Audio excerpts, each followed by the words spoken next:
Let's start out with looking at what the 4 CISM domains are and how they work together. Domain 1, Information Security Governance, which makes up 24% of the exam questions.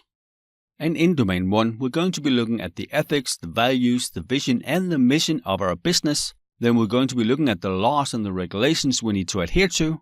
And from that, we build our policies, our procedures, which can help us establish or maintain an information security governance framework and the processes we need around that, which then in turn will help us to make sure that our information security strategy is aligned with the business goals and objectives.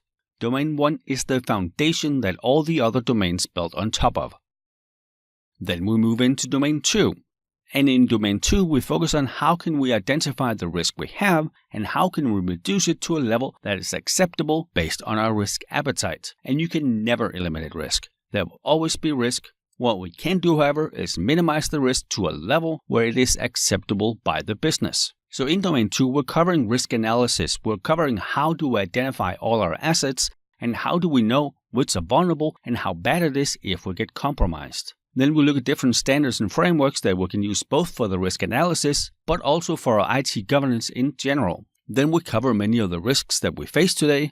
And then we do some looking at networking, virtualization, mobile security, bring your own device security, some physical security, and the countermeasures that we can put in place to ensure that we are more resilient and we have higher redundancy. And that is Domain 2. Which brings us to Domain 3. Domain 3, Information Security Program Development and Management. And Domain 3 is 27% of the questions on the exam. And the nice thing with the CISM certification is it's kind of a logical flow.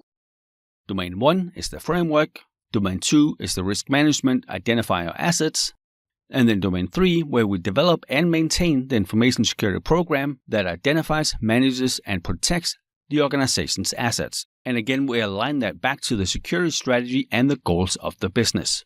And what that really just means is this is all the things that we have figured out we need from Domain 1 and Domain 2. Now we implement the access control. We implement the authentication, the authorization, the accountability, and the identification we use. This is also where we cover cryptography. We cover both symmetric and asymmetric, as well as hashing, digital signatures. And then a part that I think is very important, not just for the certification, but for you as an IT security professional, configuration management, patch management, and change management. And then we round out Domain 3 with security audits and security assessments. Which then brings us to the fourth and final domain of the CISM certification, Domain 4, Information Security Incident Management, which makes up 19% of the exam questions. The name kind of says what it is. Incident management. What do we do when bad things happen? And this is where we plan, establish, and manage the capabilities for us to detect, investigate, and respond to and recover from any incident that may happen. And the whole purpose of this is to minimize the business impact. As you can hear, this is business continuity or disaster recovery planning.